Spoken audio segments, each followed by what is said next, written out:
Hello listeners, welcome back to హులో slow stories అబ్బా. ఈరోజు మన ఛానల్ కోసం నేను రాసిన కథ మన్నించి ఓ ప్రేమ పార్ట్ 8 అండి. ఈ కథలోని ముందు భాగాలు చూడండి, నా కోసం కామెంట్స్లో లింక్స్ ఉన్నాయి. అలాగే ఛానల్లో ప్లేలిస్ట్ కూడా ఉంది. కొంచెం సబ్స్క్రైబ్ చేసుకొని చూస్తూ సపోర్ట్ చేయొచ్చు కదండి అబ్బా, లైక్ చేస్తూ. మరి వీడియోలోకి వెళ్ళిపోదామా అబ్బా. విశ్వనాథ్ ఆద్య కోసం రౌడీలు వెతుకుతున్నారని, ఆమెను ఇంటి నుండి పంపించేయాలని అరవింద్ ఇంటికి వచ్చి తన కొడుకు మీద, భార్య మీద మాటలతో దాడి చేసి నానారచ్చ చేస్తూ ఉంటాడు. అయితే అతనికి అక్కడ పరాభవమే ఎదురవుతుంది. అలా అతను ఆ అవమాన భారంతో తిరిగి వెళ్ళిపోతూ ఉంటే ఆద్య ఫ్రెండ్ నేహను చూసి ఆమె గురించి తెలుసుకోగా ఆమె ఒక అండర్ కవర్ ఏజెంట్ అని తెలుస్తుంది. ఆ నేహ పోలీస్ వ్యవస్థలో చాలా సీక్రెట్గా ఏర్పాటు చేయబడిన టీంలో పనిచేస్తుందని, ఇప్పుడు ఆమె పనిచేస్తుంది ధృవ అనే పోలీస్ ఆఫీసర్ దగ్గర అని తెలుసుకుంటాడు. ఆ సీక్రెట్ టీం పనేంటంటే లంచగొండులను, ఇంకా పోలీస్ ముసుగులో ఉండి ఇల్లీగల్ బిజినెస్ చేసేవారికి వ్యతిరేకంగా సాక్ష్యాలను సంపాదించి వారి తోలు తీయడం, వారిని డిమోట్ చేయడం, లేదా వారు చేసిన నేరాలను రుజువు చేసి వారిని సస్పెండ్ చేయించడం, అలాగే వారి ఉద్యోగ స్థాయిలను వాడుకొని అమాయకులను బెదిరించడం, భయపెట్టడం వంటివి చేసే అవినీతి పోలీసుల మీద నిఘా పెట్టే సంస్థ అది. ఫ్రెండ్లీ పోలీస్ వ్యవస్థను బలోపేతం చేయడానికి, పోలీస్ వ్యవస్థలో ఎలాంటి లొసుగులు లేవని ప్రజలకు తెలియజేయడానికి సీక్రెట్ వ్యవస్థను నియమించారు కొందరు అధికారులు. ఆ సీక్రెట్ సంస్థకు చెందిన ధృవ అనే చాలా పవర్ఫుల్ పోలీస్ ఆఫీసర్కి ఇప్పుడు ఈ నేహ ఏజెంట్గా నియమించబడిందని తెలుసుకొని అసలు ఆ ధృవ ఎవరు, ఎందుకు నేహను ఆద్యకు దగ్గరగా నియమించాడా అని, ఈ నేహ నా కొడుకు హోటల్లోనే ఎందుకు పనిచేస్తూ ఉందా అని, నేను కార్తికేయను అతని స్నేహాన్ని, అమాయకత్వాన్ని నా స్వలాభం కోసం వాడుకున్నానని వారికి అనుమానం వచ్చిందా? ఇప్పుడు ఆ ధృవ కొంపతీసి నా కేసునే డీల్ చేస్తున్నాడా? అసలు నేను ధృవ గురించి ఎలా తెలుసుకోవాలి? అసలు ఇప్పుడు ఎవరికి కార్తికేయ కేసులో నా మీద అనుమానం వచ్చి ఉంటుంది? ఇప్పుడు నేను ఈ విధంగా భయంతో ఆలోచిస్తూ అతని గురించి తెలుసుకునే ప్రయత్నాలు చేస్తూ ఏదైనా తప్పటడుగు వేస్తే నా అంతట నేనే ఖచ్చితంగా ధృవకి దొరికిపోతా. అదే వెనక ఒక కథ ఉంది కదా, రాజు గుమ్మడికాయల దొంగ కథ. ఆ కథలో దొంగల నా అంతట నేనే దొరికిపోతా. అతని గురించి తెలుసుకోవాలని ప్రయత్నించినా కూడా. కానీ ఇప్పుడు నేనేం చేయాలి అసలు? ఎలా ఈ కార్తికేయ కేసు నుండి బయటపడాలి అంటూ విశ్వనాథ్ ఆలోచించుకుంటూ ఎలాంటి అడుగు వేస్తే ఏం జరుగుతుందా అని జుట్టు పీక్కుంటూ ఉన్నాడు. ఇంకోవైపు ఇంట్లో కోడలు ఆద్యను, కొడుకు అరవింద్ను కూర్చోబెట్టి మాట్లాడుతున్న లావణ్య వారికి పెళ్లి రిసెప్షన్ని ఏర్పాటు చేయాలని అనుకుంటున్నట్లు చెప్పి అందుకు వారి అభిప్రాయాన్ని అడగ్గా వారిద్దరికీ ముందుగా ఆమె మాటలు వినగానే మేడ మీద వారిద్దరి మధ్య జరిగిన ముద్దు సన్నివేశం గుర్తుకు వచ్చి ఆద్యలో చిన్నపాటి భయం మొదలయ్యింది. ఎందుకంటే ప్రతి కథలో రిసెప్షన్ అయిన వెంటనే మన రైటర్ గారు శోభన సీన్ రాసేస్తారు. పైగా హీరో హీరోయిన్ ఇద్దరికి అదే రోజు శోభనం కూడా చేసేస్తుంది. అయితే ఇప్పుడు నేను అందుకు సిద్ధంగా లేను అనుకుంటున్న ఆద్య ఆమె మనసులో ఇప్పటికే చాలా రకాల ప్రశ్నలే మొదలవుతున్నాయి. పైగా అరవింద్తో ఆద్యకు పెళ్లి జరిగిందన్న మాటే కానీ ఆమె ఒక్క గంట కూడా అసలు ప్రశాంతంగానే లేదు. ఒకటికి 2 సార్లు విశ్వనాథ్ ఇంటికి వచ్చి ఆ పెళ్లి గురించి గొడవ చేసి వెళ్ళిపోతే, ఇంకొకసారి తన బంధువులైన మామ, బావ వచ్చి గొడవ చేశారు. పైగా ఆమెకు ఇంకొన్ని రోజులలో లా పరీక్షలు కూడా ఉన్నాయి. ఇన్నాళ్ళు కష్టపడింది ఆమె ఆ లా డిగ్రీని పూర్తి చేయడం కోసమే. ఆమె ఇప్పుడు తన పూర్తి శ్రద్ధ అంతా తన చదువు మీదే పెట్టాలని అనుకుంటూ ఉంది. అలా ఆలోచిస్తూ ఉండి లావణ్య మాటలకు ఎలాంటి సమాధానం చెప్పలేదు ఆద్య. ఎందుకంటే ఆ సమయంలో ఆద్య ఎలాంటి సమాధానం చెప్తే వారిద్దరూ ఎలా తీసుకుంటారో అని అని, ముఖ్యంగా అరవింద్ ఎలా ఆలోచిస్తాడో అని నానా రకాలుగా తన మనసులో మదన పడుతూ ఉంది ఆద్య. అయితే అరవింద్ అప్పుడే ఆమె మనసును పూర్తిగా చదివిన వాడిలా, అమ్మా, అసలు ఏంటి నువ్వనేది? కనీసం ఏమంటున్నావో, ఎలా ఆలోచిస్తున్నావో నీకన్నా అర్థమవుతుందా? మా పెళ్ళి ఎలా జరిగిందో నీకు కూడా తెలుసు కదా. ఆ తరువాత అయిన గొడవలు కూడా నీకు పూర్తిగా తెలుసు. నీ మొగుడు, అదే మా నాన్న ఎలాంటివాడో ఇంకా బాగా తెలుసు నీకు. ఇప్పుడే ప్రత్యక్షంగా కూడా చూశావు కదా. ఇలాంటి వేడి మీద ఇప్పుడు ఇదంతా అవసరమా చెప్పమ్మా? పైగా ఆద్యకు ఇంకొన్ని రోజులలో లా పరీక్షలు ఉన్నాయి. ఇప్పుడు తన పూర్తి ధ్యాసంతా తన చదువు మీదే పెట్టాలి. లేకపోతే తను ఇన్నాళ్ళు ఇన్ని రోజులు పడిన కష్టమంతా కూడా బూడిదలో పోసిన పన్నీరే అవుతుంది. అలాగే తనకు కొంచెం సమయం కూడా ఇద్దామనుకుంటున్నానమ్మా నేను. నా గురించి అర్థం చేసుకోవడానికి తనకు కొంచెం టైం కావాలి కదా. అందుకే నేను ఒక నెల రోజుల తర్వాత ఈ ఫంక్షన్ని చేసుకుందాం అనుకుంటున్నా. ప్లీజ్ అమ్మా, అర్థం చేసుకో అంటూ ఉంటే లావణ్య కొంచెం కొడుకు మాటలకు నిరుత్సాహపడుతూ, అరే ఏంట్రా అలా అనేసావు? తన అభిప్రాయం చెప్పకుండానే నీకు నువ్వు అన్నీ అనుకుంటే ఎలారా అంటూ లావణ్య మాట్లాడుతూ ఉంటే, ఎక్కడ లావణ్య అరవింద్ మనసును తన మాటలతో మారుస్తుందో అని భావించి కంగారుగా ఆద్య లావణ్యతో మాట్లాడుతూ, అత్తమ్మ, అరవింద్ సార్ చెప్పినట్లుగానే ఒక నెల తర్వాత పెట్టుకుందాం ఫంక్షన్ ప్లీజ్ అంటూ చెప్పగా, ఇక లావణ్య ఆమె మాటలను ఆపక తప్పలేదు. అయితే లావణ్య మాత్రం హ్యాపీగా ఫీల్ అవుతూ ఉంది. అలా ఫీల్ అవుతూనే ఆద్యతో, ఏమ్మా కోడలా, అప్పుడే భర్త చెప్పినట్లుగా ప్రతి మాట వినేస్తున్నావు? ఇంట్లో కొంచెం అత్తను కూడా ఉన్నానమ్మా, నన్ను కొంచెం గుర్తుపెట్టుకో అంటూ చెప్పి అలా వారు ముగ్గురు కూడా చాలా సరదాగా మాట్లాడుకుంటూ ఉంటే అప్పుడే అరవింద్కు ఒక ఫోన్ రాగా, అది మాట్లాడి వచ్చిన అరవింద్ ఆ ఫోన్ కాల్ గురించి చాలాసేపు తనలో తానే ఆలోచించుకుంటూ ఉన్నట్లు ఉండి ఒక్కసారిగా ఆద్యను చూస్తూ, ఆద్య, నేను చాలా ఆలోచించి ఒక నిర్ణయానికి వచ్చా. నువ్వింకా ఇలా క్లాసులు వినకుండా కష్టపడి ప్రతిదీ నోట్స్ చూసి అర్థం చేసుకుంటూ నీకు తెలిసిన వారి దగ్గర నోట్స్ తీసుకుని నైట్ అవుట్స్ చేసి మేల్కొని చదవడం వద్దు.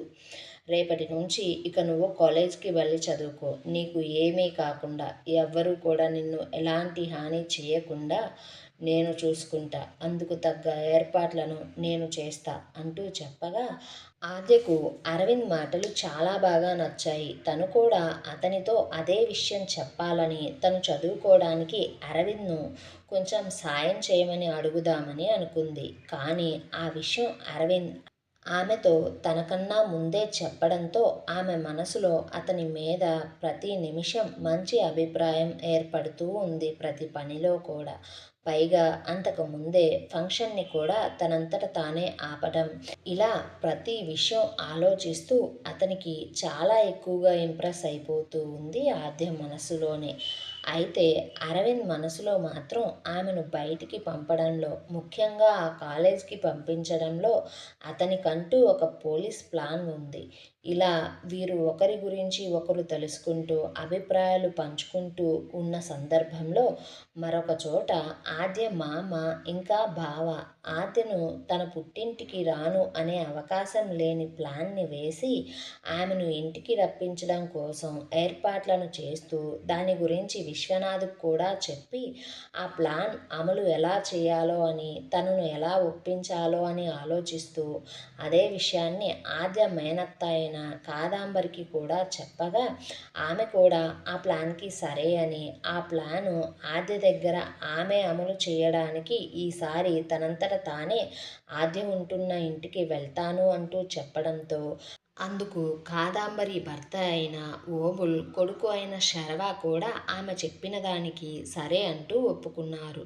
కానీ మరీ ఇప్పుడే వెళ్ళదని, అలా వెళ్ళడానికంటూ ఒక సమయం ఉంది అని, ఆ సమయం ఏంటో కూడా కాదాంబరి వారితో చెప్పగా వారు కూడా ఆమె ఆలోచనకు సరే అన్నారు. అయితే అలా సుమారు 3 రోజులు గడిచిపోయింది. అరవింద్ అతను చేయవలసిన ప్రతి ఏర్పాటును కూడా చేసి చాలా ఫాస్ట్గా అండ్ చాలా సేఫ్గా ఆద్యను కాలేజీకి పంపడానికి రెడీ చేశాడు. అందుకు ఆమె కూడా సంతోషపడుతూ మనసులో మాత్రం మాత్రం ఇప్పుడు తను కొన్ని రోజుల నుండి జీవిస్తున్న జీవితం ఏదో కలలా అనిపిస్తూ ఉంది అని, అందుకే ఆమె ప్రతి పని కూడా ఒకటికి 2 సార్లు ఆమె చూసుకుంటూ ఆమెను ఆమె నమ్మడం లేదు. ఎందుకంటే తను ఎవరో, ఏంటో ఊహ తెలిసిన దగ్గర నుంచి తను ఎలాంటి జీవితం గడిపిందో ఆమెకు మాత్రం బాగా తెలుసు కనుక. అలా ఆద్య తన మారిన జీవితం గురించి మనసులో అనుకుంటూ ఆలోచనలో ఉంటే, ఆమె అలా తన ఆలోచనల నడుమ ఉండగానే ఆద్య కార్ తన కాలేజీ ముందు ఆగింది. అయితే ఆద్య కాలేజీలోకి నడవడం మొదలు పెడుతూ ఉంటే చాలామంది ఆమెను ఆ కాలేజ్లో మొదటిసారి చూడడంతో తనను ఫ్రెషర్ అనుకుంటూ కాలేజ్ అయిపోయే ముందు ఇప్పుడొచ్చిందేందా అంటూ భావిస్తూ ఉంటే, అలా వాళ్ళ సందేహాల నడుమ ఉండగానే ఆద్య మాత్రం నేరుగా తన ఫైనల్ ఇయర్ క్లాస్ దగ్గరకు వెళ్ళి క్లాస్లోకి వెళ్ళడం కోసం ఆల్రెడీ క్లాస్ చెప్తున్న ప్రొఫెసర్ దగ్గర పర్మిషన్ అడుగుతూ ఉంటే ఒక్క నిమిషం అందరూ అలాగే ఆమెను చూసినారు. ఎందుకంటే ఆమె చాలా సింపుల్గా ఉన్న పింక్ ఎంబ్రాయిడింగ్ చేసిన టాప్ని ఇంకా జీన్స్ ప్యాంట్ను వేసుకొని మెడలో ఉన్న తాళి కనిపించకుండా అందంగా స్కార్ఫ్ని డిజైన్గా వేసుకొని భుజాల దాటిన జుట్టును చిన్న క్లిప్తో బంధించి అసలు మేకప్పే అవసరం లేని ఎర్రటి పెదవులతో నల్లటి కళ్ళతో మచ్చలేని మోముతో చూడ చక్కగా ఉంది. ఆమెను అలా అంత సింపుల్గా చూసిన వాళ్లకు అమ్మాయిలు మేకప్ వేసుకుంటేనే అందంగా కనిపిస్తారు అనే మాట అబద్ధమని ఆద్యను చూసేవారికి అర్థమైపోతుంది. అలా మెరిసిపోతూ ఉన్న అప్సరసల కాలేజీకి స్వర్గం నుండి వచ్చిందా అన్నట్లు ఉంది ఆద్య. అలా ఒక్క నిమిషం తరువాత తేరుకున్న సార్ లోపలికి ఆద్యను పిలిచి కొంచెం అనుమానంగా ఆమెనే చూస్తూ నువ్వు నువ్వు అంటూ ఉంటే ఆద్య, సార్ నేను ఫైనల్ ఇయర్ స్టూడెంట్ని, నా పేరు ఆద్య అంటూ పరిచయం చేసుకొని చిన్న నవ్వుతో సార్ని అలాగే క్లాస్లో ఉన్న స్టూడెంట్స్ వైపు చూడగా ఆమె నవ్వుకు అక్కడ కొందరు మైమరిచిపోయారు. కానీ సార్ మాత్రం ఆద్య అంటే నువ్వా? కాలేజ్లో చేరిన దగ్గర నుండి పరీక్షలు రాయడానికి తప్ప మరి దేనికి రాని అమ్మాయివి కదా? పైగా నువ్వు కాలేజ్కి రాకపోయినా సరే ఎప్పుడూ టాప్ 5లోనే ఉంటుంది నీ పేరు. అసలు నీకు ఇది ఎలా సాధ్యం అంటూ అడగ్గా ఆదే అతనికి సమాధానంగా చిన్నగా తలను ఊపుతూ అవును సార్ నేనే, కానీ ఈ రోజు నుంచి నేను తప్పకుండా రోజు కాలేజ్కి వస్తా అంటూ చెప్పి అతని పర్మిషన్ తీసుకొని క్లాస్ వినడానికి వెళ్ళి ఒక బెంచ్ దగ్గర కూర్చుంది. అయితే ఆమెకు ఆ క్లాస్లో 2-3 పేర్లు తప్ప పెద్దగా ఎవ్వరి పేర్లు కూడా తెలియదు. ఆ 2-3లో సుముద ఒకరు. ఎందుకంటే ఎప్పుడు ఆద్య పరీక్షలు రాసిన సుముద తన పక్కనే పడుతూ ఉంటుంది. అలా ఆమెతో ఆద్యకు అప్పటికే చాలా మంచి పరిచయం ఉంది. ఆమె దగ్గరే ఈమె నోట్సులు తీసుకుంటూ ఉండేది. అలా ఆ క్లాస్ అయిపోయిన వెంటనే సుముద ఆద్యను కాలేజ్లో చూసి నమ్మలేనట్లుగా మాట్లాడుతూ మంచి ఫ్రెండ్స్ అయిపోయారు అంతకు ముందు కన్నా ఎక్కువగా. అలా మధ్యాహ్నం క్యాంటీన్లో సుముద చెల్లి అయిన కుసుమ వచ్చింది వారి దగ్గరకు. తను కూడా అదే కాలేజ్లో ఫస్ట్ ఇయర్ లా చదువుతూ ఉంది. అలా వారు అతి కొద్ది సమయంలోనే కొన్ని రోజులకే మంచి ఫ్రెండ్స్ అయిపోయారు. అలా మరొక 10 రోజులు గడిచిపోయిన తరువాత వారందరికీ కూడా అదే కాలేజ్లో అప్పుడే ఒక సార్ వచ్చి హ్యూమన్ రైట్స్ మీద క్లాసులు తీసుకుంటూ ఉంటారు. ఎందుకంటే వారందరూ లాయర్స్ కాబట్టి బేసిక్గా హ్యూమన్ రైట్స్ గురించి వారికి తెలియాలి కాబట్టి. అలా క్లాసులు తీసుకునే సార్ పేరు ప్రమోద్. అలా అతను ఆ కాలేజ్లో మొత్తం స్టూడెంట్స్ని కూడా ఒక ఆడిటోరియంలోకి తీసుకుని వచ్చి అందరికీ కూడా క్లాస్ తీసుకుంటూ ఉన్నాడు. ఇంతలో అక్కడికి నేహ వచ్చి ప్రమోద్ పర్మిషన్ అడిగి ఆద్యను క్లాస్ నుంచి తీసుకుని వెళ్ళిపోయింది. అలా నేహ బయటికి వచ్చిన ఆద్యను చూస్తూ ఆమెతో మాట్లాడుతూ ఆద్య, నీ కోసం వచ్చిన రౌడీలు మళ్ళీ ఇదే సిటీలోకి తిరిగి వచ్చేశారు. అందుకే నిన్ను జాగ్రత్తగా ఉండమని చెప్పడానికి వచ్చా. నేను ఈ విషయాన్ని చాలా త్వరగా అరవింద్ సార్కి కూడా చెప్పాలి. అతను నిన్ను బయటికి రాకుండా చూసుకుంటాడు కదా. సార్ని కలవడానికి నువ్వు కూడా హోటల్ దగ్గరికి వస్తావు కదా. ఇక నుంచి నువ్వు అలా హోటల్ దగ్గరికి రాకు. ఎందుకంటే ఆ రౌడీలు ఆ హోటల్ చుట్టుపక్కల కూడా తిరుగుతూ ఉంటారు. అలాగే నువ్వు మీ నాన్న దగ్గరికి కూడా ఈ సమయంలో వెళ్ళకే, వాళ్ళు జైలు దగ్గర కూడా నీ కోసం వెతుకుతూ ఉంటారేమో అంటూ చెప్పి, పద నేనే నిన్ను జాగ్రత్తగా ఇంటి దగ్గర దించుతా అంటూ చెప్పగా, ఆద్య నేహను చూస్తూ వద్దులే నేహ, విషయం చెప్పావు కదా, ఇక నేను జాగ్రత్తగానే ఉంటా. సార్ నా కోసం కాలేజ్ దగ్గరికి కారు పంపుతారు, నేను అందులో వెళ్తాలే. ఈ క్లాస్ వారంలో ఒకసారి మాత్రమే జరుగుతుందంటే నేను ఈ క్లాస్ ఎప్పుడూ వినలేదు. అందుకే నేను సుమధను అడిగి సార్ చెప్పిన కీ పాయింట్స్ని తెలుసుకుంటా. ఇప్పుడు నాకు ఈ క్లాస్ వినడం చాలా అవసరం, పైగా నేను ఫైనల్ ఇయర్ కదా అంటూ చెప్పగా, నేహ సరే అంటూ చెప్పి అక్కడి నుంచి చుట్టుపక్కలంతా గమనిస్తూ వెళ్ళిపోయింది. కాకపోతే అప్పటికే నేహ ఆమె చేయవలసిన పని చేసి వెళ్ళిపోయింది.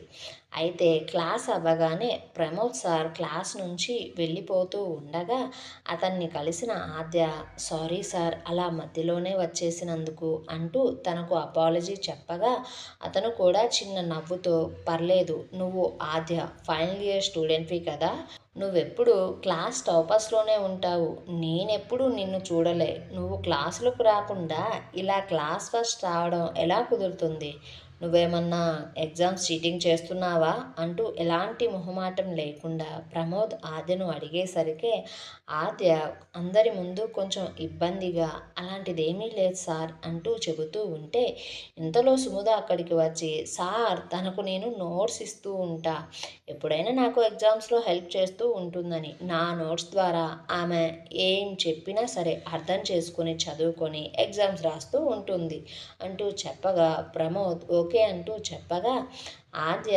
ప్రమోద్ సార్ క్లాస్ తను విన్నంత వరకు క్లాస్లో ఆమెకు వచ్చిన అనుమానాలు కొన్ని ప్రమోద్ని అడగ్గా, వారు నలుగురు అలా కలిసి నడుచుకుంటూ క్యాంటీన్కి వెళ్ళి దాని గురించి కొద్దిసేపు మాట్లాడుకున్నారు. అలా కొన్ని గంటలు గడిచిపోయిన తరువాత ఆ కాలేజ్ వెనక భాగంలో చిమ్మ చీకటి పడుతూ ఉండగా ఒక అమ్మాయిని ఎవరో అతి దారుణంగా చంపుతూ ఉంటే ఆ చావు చూడడానికి భయం కొల్పే విధంగా ఉంది. అలా అమ్మాయి చావడం చూస్తున్న వారు చాలా సంతోషపడుతూ ఉన్నారు. అలాగే వారు చేసే చర్యను వీడియో కూడా తీసుకుంటూ ఉన్నారు. ఇలా జరగడం అక్కడ ఇదేం మొదటిసారి కాదు. ఇప్పటికే ఆ కాలేజ్ చుట్టుపక్కల సుమారు 6 మంది అమ్మాయిలు చనిపోయారు, ఈ అమ్మాయితో కలిపి 7. అయితే ఇంకోవైపు అరవింద్ ఆద్యకు ఫోన్ చేస్తూ ఉంటే ఆద్య ఫోన్ అస్సలు రీచ్ అవ్వడమే లేదు. అలా అరవింద్ ఏదో ఆలోచించుకుంటూ తను అంతకుముందు ఫోన్లో మాట్లాడిన విషయం గుర్తు చేసుకుంటూ చిన్నపాటి భయంతో వెంటనే అరవింద్ కొన్ని ఫోన్ కాల్స్ చేసి కారు తీసుకొని కాలేజ్కి మెరుపు వేగంతో బయలుదేరాడు. ఏమండోయ్, ఆ కాలేజ్ చుట్టుపక్కల జరిగే హత్యలన్నీ ఆద్య కోసమే జరుగుతున్నాయా, లేదా ఆమెను ఆద్య అనుకొని చంపుతున్నారా, ఇంతకు ఆ చంపే వాళ్ళు ఎవరంటారబ్బా, మరి కార్తికేయ కేసును నిజంగానే ధృవ డీల్ చేస్తున్నారా, ఇంతకీ ఆ ధృవ ఎవరై ఉంటారు, ఆద్య ఎందుకని ఫోన్ తీయలేదు, నేహ నిజంగానే ధృవకు ఏజెంటా, ఇన్ని ఇబ్బందుల మధ్య ఆద్య లా చదివి తండ్రిని బయటికి తీసుకుని రాగలదా, ఇలాంటి ప్రశ్నలన్నిటికీ సమాధానం కావాలంటే మన ఛానల్ని సబ్స్క్రైబ్ చేయాలి, ఈ వీడియోని లైక్ చేయాలి, కథనం ఎలా ఉందో ఓ చిన్న కామెంట్ చేయాలబ్బా.